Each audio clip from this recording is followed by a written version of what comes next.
In today's video, I'm going over my Audible review and I'm going over the 5 reasons why I think they're the best place to go online for audiobooks. Now, I've been using Audible for about 4 years now, and I love it because I've got a family of 5 and it is really hard to just find the time to be able to read. But listening to audiobooks really helps me to multitask because I can listen to books while I'm on my commute, or I can listen to books while I'm cleaning the house. And that way I can actually read books while I'm doing the stuff that has to get done anyways. Now, if you just stumbled across this channel, I'm Jason with Honest Finance, and I make a lot of videos on different topics that'll give your life and your finances more value. So if you are interested in this type of content, feel free to subscribe or at least give this particular video a like. Now, I'm not going to elaborate much on why we all need to read more, but according to the research, the average self-made millionaire reads more than 2 books a month. And trust me, if there was no such thing as an audiobook, I'd probably only read about 1 book a year. Now, why do I prefer Audible over all the other platforms? Well, like I said earlier, I'm going to go over the 5 reasons why I prefer to use Audible over the other guys, and then you guys can make your own decision as to whether or not you actually want to use Audible. Now, the first reason I love Audible is because it's mainly a subscription service, but it's got a little bit of a twist in the way that they do things. Now, I'll explain here how Audible works because it's super simple and it's really unique. They're owned by Amazon, so all you have to do is open up an account using your existing Amazon account, and then they'll give you book credits every month that you can redeem for any book in their ginormous library. Now, if you've got a subscription for music like iTunes or Spotify, then you already know what happens when you unsubscribe, which is the fact that you don't get to keep anything.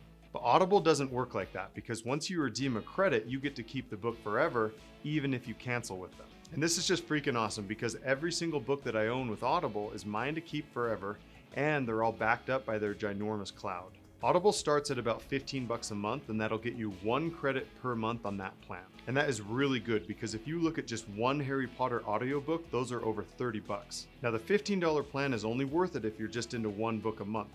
But if you want more than that, they've got other options that are an even better value. You can pay an upfront yearly fee of $230 and they'll give you 24 credits, which ends up being less than $10 a book. Or you can pay an upfront $150 and they'll give you 12 books for that option. So if you've got the cash up front, these options are the best because they'll give you all the credits at once and you don't have to wait for them to roll out every single month. So if you want to get all your books right now and you want to get the best value from Audible, then I would definitely go with the yearly fee. They also have another monthly plan that's only $23 a month that'll give you 2 credits, and that's the one that I like because 2 books is plenty for me. And sometimes I'll unsubscribe just so that I can take a break and catch up on my reading because Audible doesn't have a contract. You can just cancel any time with them and then you can re-sign up whenever you're ready to and everything will be as it was. And seriously, when you consider how much audiobooks cost on their own, Audible is a very good source to get your audiobooks at a really good value. And the really cool thing with Audible is that if you're a new subscriber with them, they'll actually give you 2 free audiobooks just for signing up. I put a link in the description, so if you want to try them after the video, then go ahead and just click the link. Now, if you do get the 2 free books and then you decide that you don't want to be with Audible anymore, you still get to keep those 2 books because they're yours forever. You'll always have access to the books you've redeemed, even if you're not subscribed. Now, the second reason I use Audible is because their books are actually cheaper for subscribers if you want to just buy a book on its own without using a credit.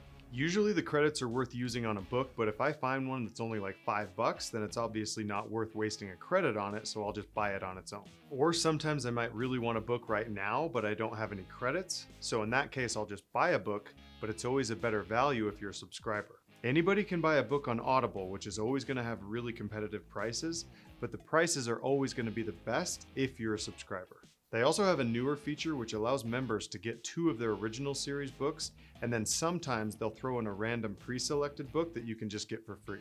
The original series stuff is cool because they have a lot of content to choose from, but me personally, I've never really been interested in any of the topics that they offered. But whenever they've had their pre-selected books, those are pretty cool and I've used that feature before. One time they had the Tim Curry version of A Christmas Carol, which was an awesome audiobook that they offered because my family loves listening to it over the holidays. But a couple months ago they offered Emma, but that didn't interest me at all, even though it was still a free book.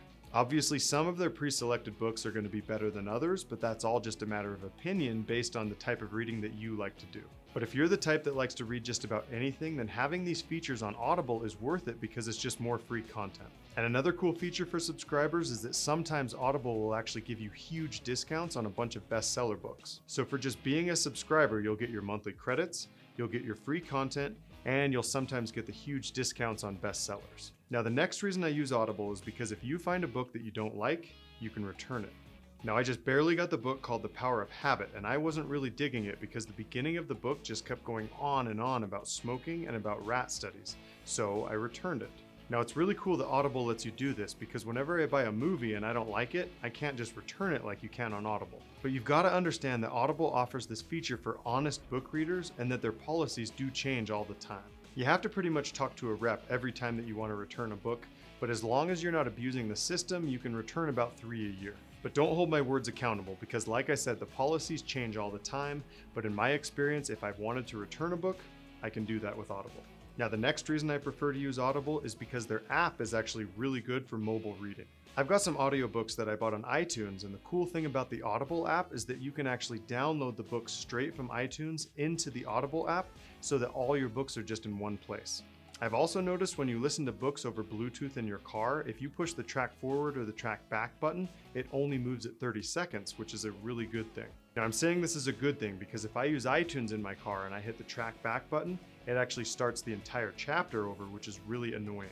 And if you do want to listen to books at different speeds, you can just do that right through the app so that you can cruise through your books a lot faster. Now, if you want to be extra safe while you're driving, you can put it into car mode, which will make everything as simple as possible. The app is also really good at remembering where you left off in a book. So if you switch back and forth between a whole bunch of different books, it's going to remember that so that the next time you start reading, it just starts where you want it to.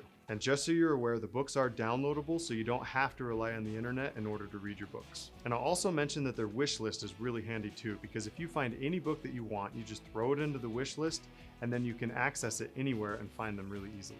Now, the last reason that I use Audible is because they let you preview books before you buy them, and they've got the largest selection of audiobooks that I've ever seen. Being able to preview a book before you buy it is a big deal because if the narrator sucks, then you can just look for another one. Now, all the competitors let you preview books as well, but the big difference with Audible is that they've got such a huge library of books that you can actually look for the same book with different narrators to find the one that you want. I mean, seriously, there hasn't been a single time where I couldn't find the book that I was looking for through Audible. Now, just remember that if you're a new subscriber to Audible, they'll give you 2 free books just for signing up. Once again, I put the link in the description, so if you want to click it and get your free books, then go ahead and do that. That's how I first started using Audible, because when I first signed up, I just got 1 free book, but I quickly realized that it was something that I wanted to keep in my life. It's really hard to argue that Audible isn't worth at least trying because you're going to get the 2 free books and you're going to get 30 days worth of all the other perks as well. Now, that is my personal review of Audible, but I want to know what features you guys like, so let me know in the comments if I forgot anything or if you agree with anything that I said. Once again, I'm Jason with Honest Finance, and I make a lot of videos on different topics that'll give your life and your finances more value. So if you are interested in this type of content, feel free to subscribe or at least give this video a like. That's all.